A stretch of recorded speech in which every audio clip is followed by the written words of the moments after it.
y en la Virgen de Itatí, con la esperanza y la fe, defendiendo el chamamé en Atardecer Guaraní.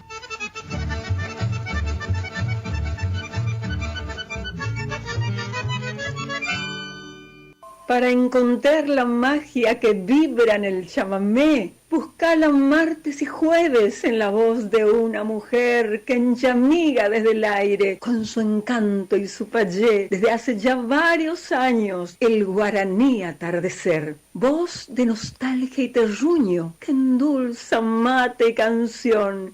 Acompañate, chamigo, con Itatí Perichón.